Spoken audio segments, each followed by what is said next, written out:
Ini udah mulai.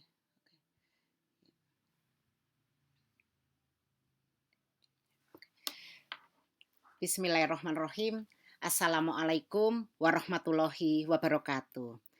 Nah, kita sekarang berjumpa lagi dalam mata kuliah metode penelitian kualitatif untuk pertemuan yang ketiga. Pada kesempatan kali ini, kita ingin mendiskusikan dan membincang tentang langkah-langkah penelitian, metode penelitian kualitatif tentu saja, dan juga secara khusus akan belajar bersama tentang teknik pengumpulan data dalam metode penelitian kualitatif. Baik, saya akan memulai dengan subtopik yang pertama, yaitu langkah-langkah melakukan penelitian dalam metode penelitian kualitatif. Nah, langkah yang pertama tentu dalam sebuah penelitian, ingat ya, ketika kita bicara tentang apa itu penelitian, ya, penelitian kan untuk mencari jawaban atas sebuah topik atau atas sebuah masalah, kan begitu. Nah, oleh karena itu, langkah yang pertama yang kita lakukan adalah menentukan topik, ya, menentukan topik atau masalah penelitian. Seperti itu. Nah, untuk bisa menemukan masalah penelitian, menentukan topik penelitian, tentu gitu ya, rekan-rekan mahasiswa harus kalau waduh mencari inspirasi lewat langit-langit, mencari inspirasi sambil merokok, mencari inspirasi sambil di laut, it's okay gitu ya. Tetapi tentu harus diiringi dengan kita banyak membaca jurnal-jurnal, kemudian buku, hasil-hasil penelitian terkait dengan topik yang ingin kita teliti, seperti itu ya. Jadi kemudian kita, oh misalnya udah menemukan topik yang besar, misalnya saya seringkali bertanya, rata-rata apa sih yang diinginkan gitu ya, kamu suka apa gitu ya. Saya selalu menyampaikan kalau mau melakukan penelitian tentu harus berangkat dari rasa ingin atau apa sih passion-nya, apa sih rasa rasa yang diinginkan gitu ya, apa namanya, topik yang diinginkan. Kan tidak semua kita itu memiliki apa namanya, bidang komunikasi kan luas sekali, tidak di semua kita tuh akan bisa memahami semua bidang. Oleh karena itu, mulai bertanya pada sesuatu yang atau konsep yang Anda suka, misalnya, oh saya suka multicultural, oh saya suka komunikasi politik, oh saya suka belajar tentang CSR, oh saya suka belajar tentang social marketing. Nah, hal-hal seperti itu kemudian ketika kita membaca jurnal, membaca buku-buku dan juga hasil-hasil penelitian sudah mengarah ke sana. Itu ya, jadi ini penting sekali untuk ketika menentukan topik atau masalah penelitian. Nah, langkah yang kedua adalah merumuskan masalah penelitian. Ya, seringkali kan kalau bicara tentang masalah penelitian tuh adanya gap atau kesenjangan antara de jure dan de facto. Dalam penelitian tidak harus seperti itu juga, itu betul menjadi salah satu indikator kita merumuskan masalah penelitian. Tapi rasa ingin tahu kita pun juga apa namanya, mendorong kita untuk tadi bisa merumuskan masalah penelitian.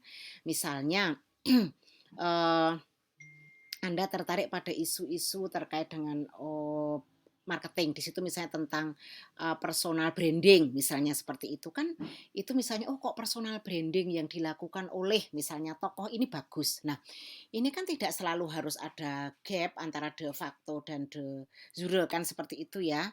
Tetapi bahwa ada hal yang menarik ingin kata teliti, misalnya oh program CSR-nya misalnya BUMN atau misalnya Pertamina di daerah sana kok cukup bagus ya, dia menggunakan pendekatan multikultur ini yang bagus sekali. Oh, kita bisa melihat itu, melakukan penelitian itu. Atau misalnya gitu ya, misalnya kalau nanti kan di dalam di dalam merumuskan masalah kita mau penelitian isu-isu terkait dengan analisis teks. Misalnya Anda lihat, oh kok film itu misalnya menggambarkan tentang kepemimpinan perempuan, bagus. Tapi kok kepemimpinan perempuan kok digambarkan misalnya perempuan itu lebih sebagai orang yang tidak bisa memutuskan ketika menjadi pemimpin. Oh, dia itu ketika menjadi pemimpin kok hanya apa namanya, hanya karena warisan misalnya. Nah, itu kemudian kita oh ini penting nih saya meneliti dengan menggunakan semiotika. Nah, itu cara meruskan permasalahan ya. Nah, setelah merumuskan permasalahan, langkah yang berikutnya adalah menentukan tujuan penelitian. Nah, tujuan penelitian itu kita menurunkan, lebih mengoperasionalkan dari rumusan masalah ya, rumusan masalah yang sudah kita susun. Nah, tujuan penelitian itu bisa lebih dari satu gitu ya, lebih detail gitu ya, lebih detail dari rumusan masalah ya, lebih operasional dari rumusan masalah yang sudah kita tuliskan seperti itu. Nah, setelah menentukan tujuan penelitian, kita akan menyusun kerangka teori atau kerangka konsep penelitian ya, kerangka teori penelitian seperti itu. Nah, apa sih teori-teori yang mendasari masalah-masalah itu sehingga teori itu akan membantu kita nanti menganalisis masalah yang kita sudah rumuskan.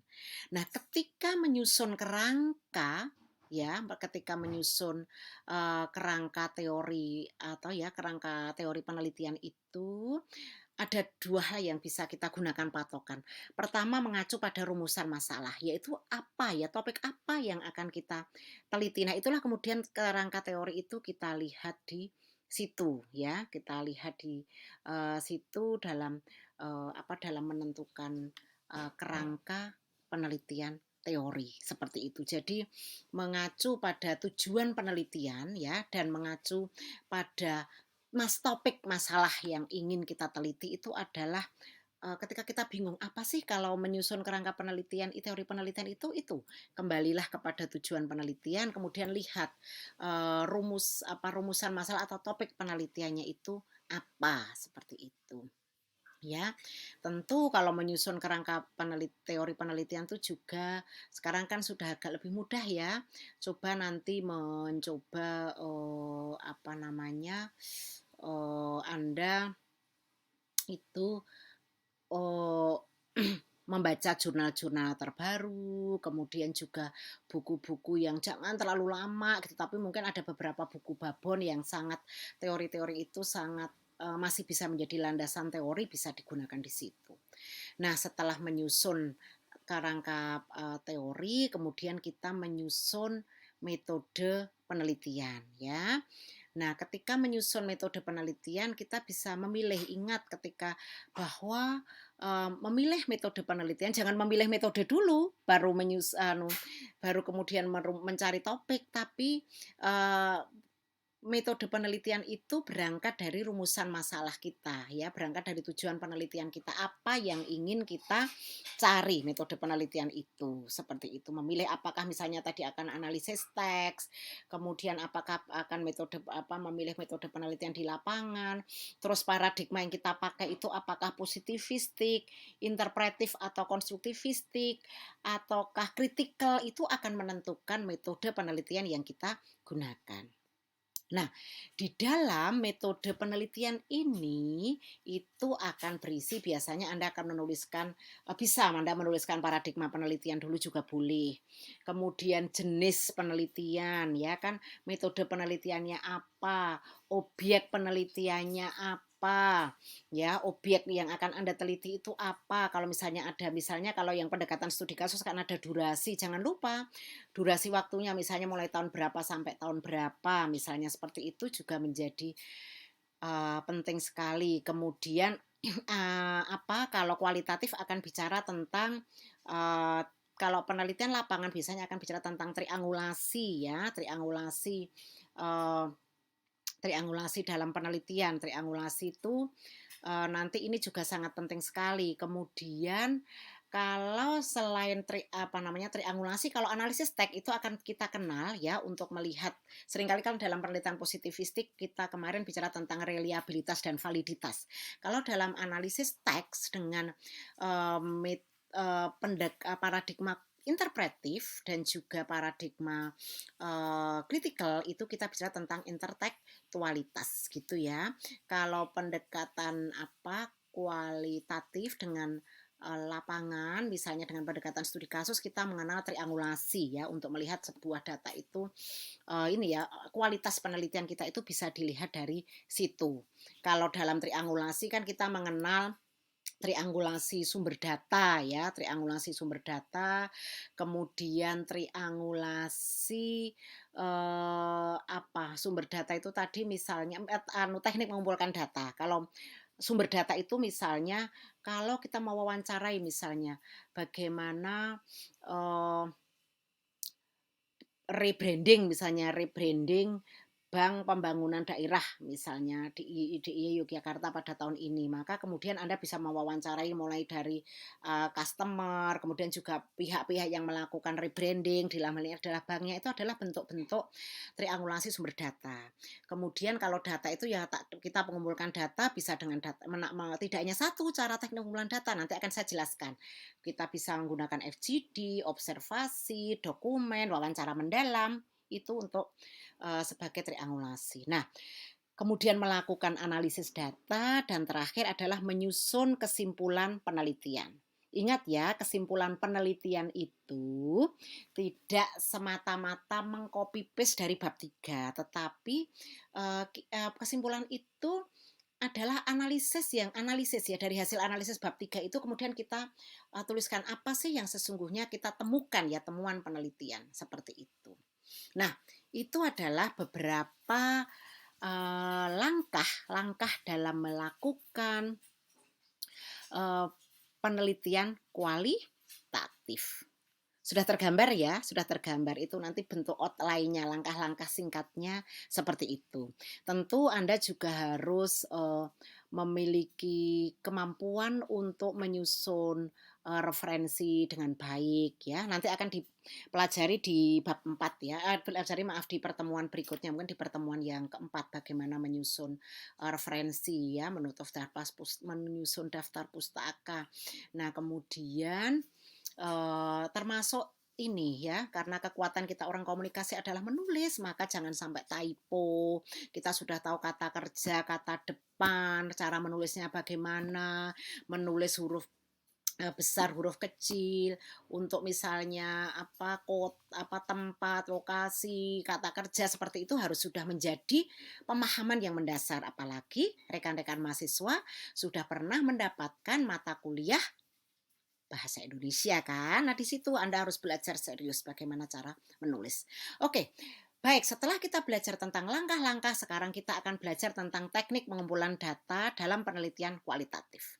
Nah, beberapa hal yang ingin saya sampaikan di sini adalah pertama terkait dengan wawancara mendalam atau in-depth interview, kemudian kelompok diskusi terarah atau focus group discussion, kemudian dokumentasi dan observasi.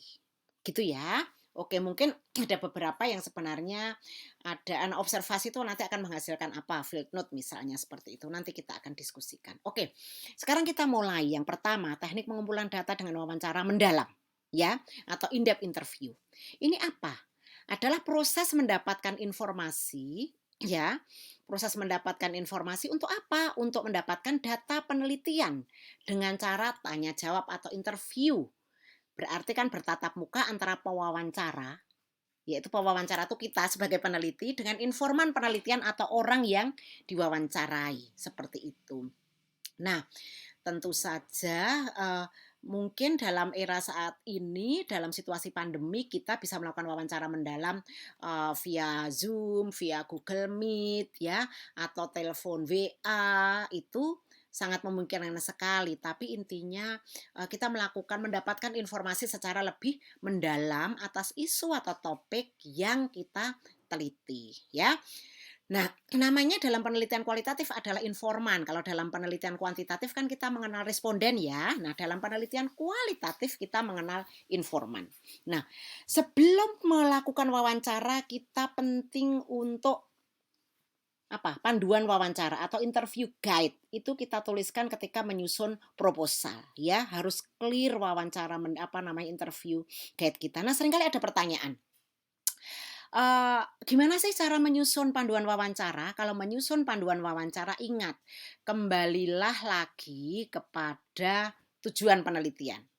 Itu, kita harus fokus. Saya selalu menyampaikan, ingat loh ya, orang itu tidak suka diwawancarai ketika penelitian, tidak semua orang menikmati gitu. Oleh karena itu, Anda harus betul-betul menyusun panduan wawancara itu dengan baik. Jangan sampai data-data yang sudah bisa Anda dapatkan dari dokumen, Anda tanyakan lagi secara wawancara, itu menghabiskan waktu. Itu salah satu tip atau strategi, ya. Seperti itu. Oke. Nah, tentu kalau kita akan bicara tentang tata cara, ini, penelitian itu seringkali adalah art ya, kemampuan kita untuk menggali data, seperti itu. Kalau kita terlalu formal, terlalu kaku gitu, orang juga nanti mungkin jawaban-jawabannya mungkin juga tidak maksimal, seperti itu. Ya pasti tentu untuk cari tempat yang nyaman, tidak bising, dan tidak diintervensi orang lain itu penting. Banyak ya, saya pernah mempunyai riset gitu ya di salah satu daerah, mungkin tidak saya sebutkan di sini gitu. Waduh, di situ ada ibu-ibu kalau ada suaminya dia takut nih ngomong. Kemudian ada warga, di situ ada Pak Lurahnya atau Pak Keciknya takut itu ngomong. Nah, hal-hal seperti itu penting sekali ya. Kalau ada intervensi orang lain, ada takut dia akan bicara secara eh, maksimal atau secara lebih bebas begitu. Suasananya juga kita cari yang informal ya agar lebih santai untuk menyampaikan pendapat. Oleh karena itu, cara Anda membuka pertanyaan-pertanyaan, cara Anda mengawali juga sangat penting sekali. Kalau Anda mau merekam atau mencatat, Anda harus minta izin. Juga termasuk memfoto. Bahkan dalam penelitian-penelitian itu seharusnya ada consent inform. Consent inform itu persetujuan. Misalnya mau nggak nanti saya foto, boleh nggak nanti ditulis namanya secara lengkap, itu penting dalam penelitian sebagai bentuk penghormatan kepada informan, ya. Ini nih sangat penting sekali dalam sebuah riset seperti itu ya. Karena pertanggungjawaban publik, pertanggungjawaban akademik menjadi sangat penting sekali. Oke.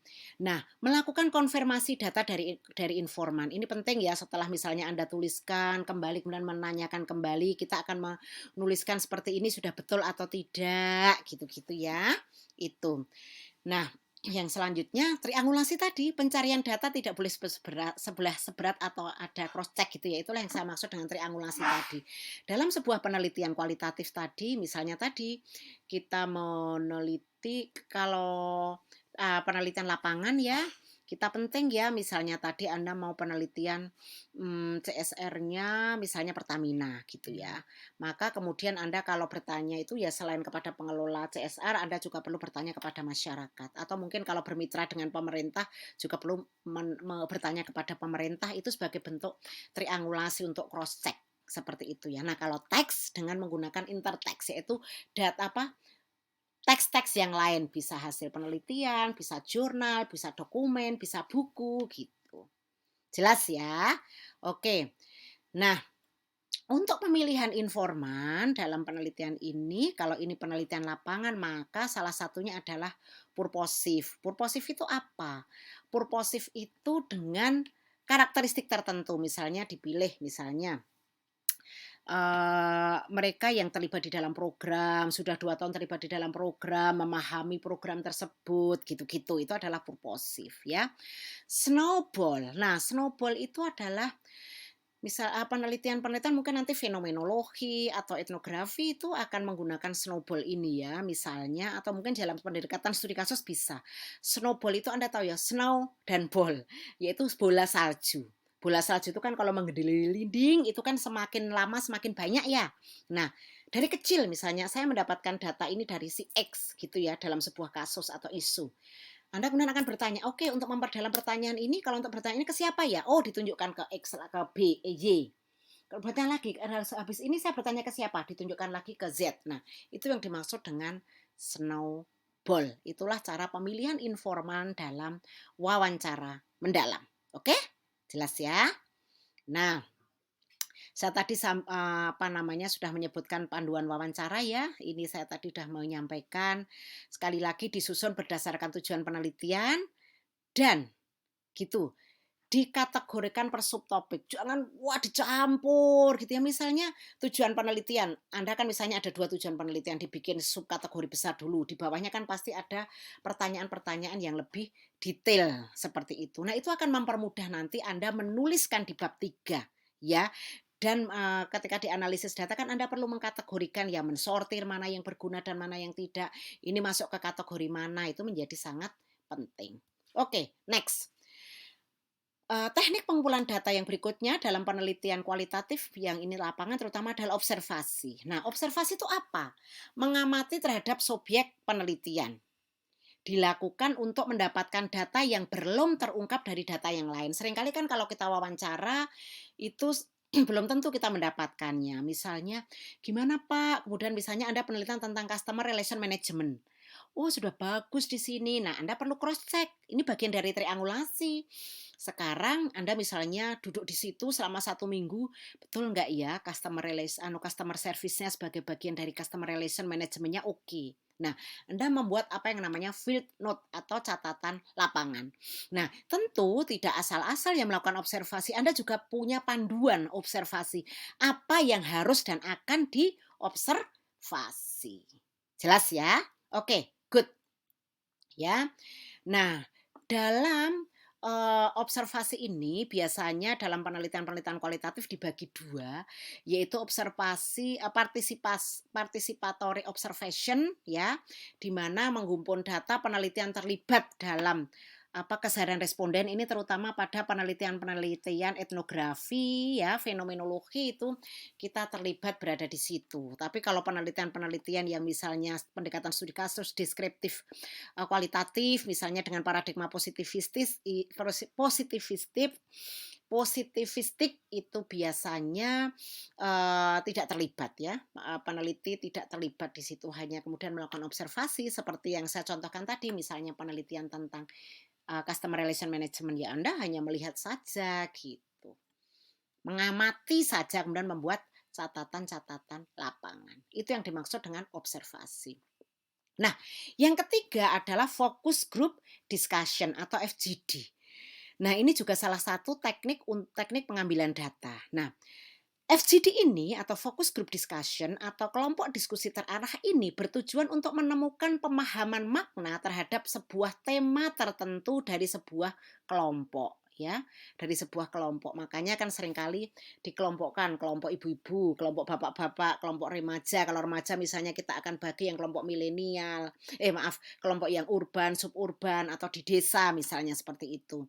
Kalau misalnya Anda remaja perempuan, itu misalnya akan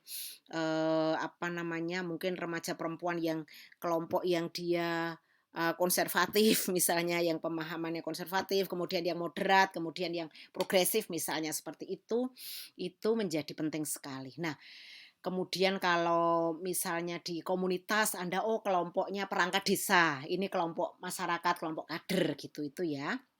Itu menjadi, data yang menarik dalam penelitian kita. Nah, biasanya akan kita lakukan dalam kelompok antara 8 sampai 12 orang.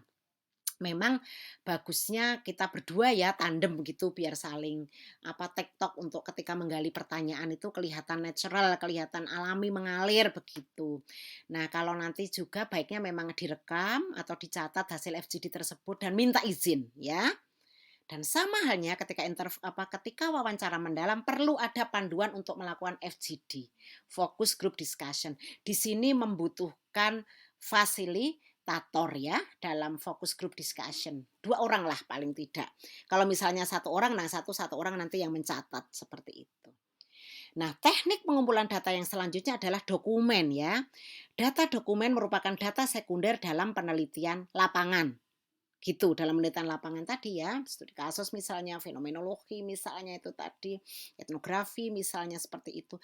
Nah, data ini antara lain misalnya data statistik, laporan tahunan, clipping, majalah, misalnya seperti itu. Itu dalam dalam penelitian lapangan ya, seperti itu. Termasuk misalnya nanti data dari dinas-dinas, data dari kelurahan, ya misalnya Anda melakukan penelitian di BUMN atau perusahaan itu data-data laporan perusahaan, laporan BUMN itu adalah bagian dari data dokumen. Nah, data dokumen dalam penelitian teks kualitatif itu merupakan data primer ya. Kalau tadi dalam penelitian lapangan itu merupakan data sekunder, data primer. Jadi misalnya saya meneliti tentang surat kabar ya, surat kabar. Tapi kalau objek yang kita teliti tadi misalnya saya penelitian tentang framing media atas misalnya framing media atas siapa, misalnya tokoh tertentu atau pemilihan bupati misalnya, itu maka data-data yang terkait dengan topik itu adalah data primer. Apakah itu? Yaitu data utama yang akan dianalisis dalam penelitian. Seperti itu ya. Terus kalau misalnya nanti, film-film ya, film itu juga data primer.